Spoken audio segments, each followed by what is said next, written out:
Hello people, today I have with us a Zvesda 1/100 miniature scale Soviet self-propelled gun SU-122. The SU-122 has a 122 millimeter howitzer, which is quite a large weapon for such a small vehicle, but they wanted to make something that can hit real hard and keep on the move. It's based on the T-34 chassis, and it was a moderate success, I believe. I'm not particularly well versed in the Russian portion of the World War II, but a self-propelled gun is a self-propelled gun, and I love heavy armored. I definitely had to pick this one up. I happen to like the way Russian armor looks as well. I think the T-34 is a beautiful tank, and the chassis on this one definitely has that look. Now this one is a snap fit kit, which means that you can take it apart if you like. I did not glue this one together. There is no cement on anywhere in this thing. As you can see, it's pretty sturdy for what it is.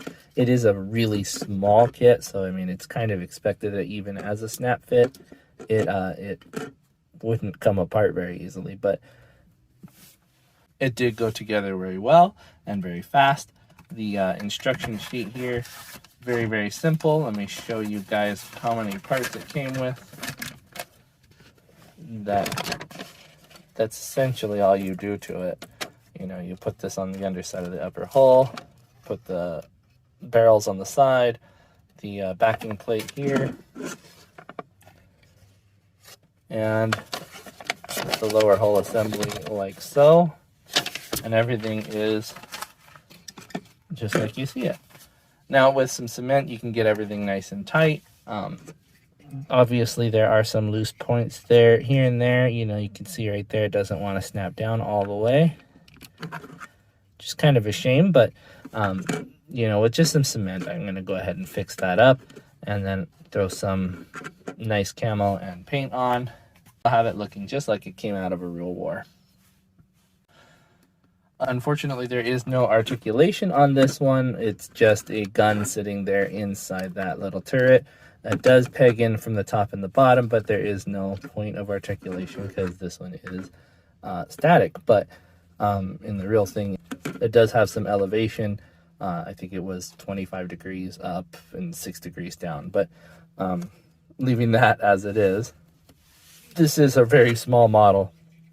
1/100 scale tanks, very, very, very, very small.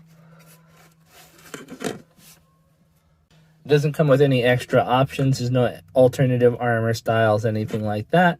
What you see is what you get. It did come with this little flag, which plugs into a little hole. I think that's 3mm hole too, so you can play with that if you'd like. It might be a little bit smaller actually, it might be 2mm, but still, everything is nicely detailed. You can see all of the grills, things like that. For a 1/100 scale kit, it is very nice. It isn't perfect, of course. Some of the things are a little exaggerated, but that is to be expected with something as small as it is.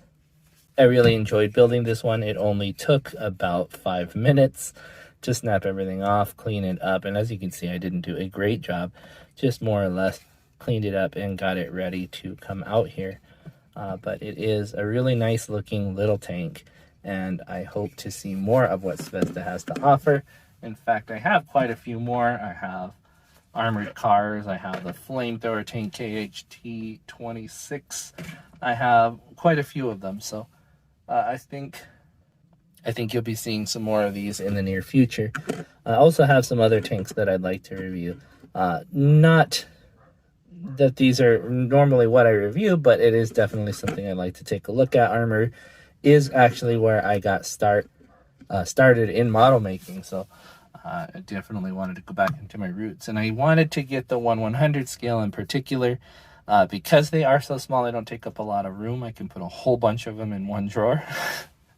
That's a good thing. And the other thing is, because I'm into Gundam now, 1/100 scale is one of the scales that they actually make kits in, so something to match them up. But that said, if you do build science fiction kits like I do, and you are looking for something different, something unique, these little tanks from Zvesda are not too bad to get your start.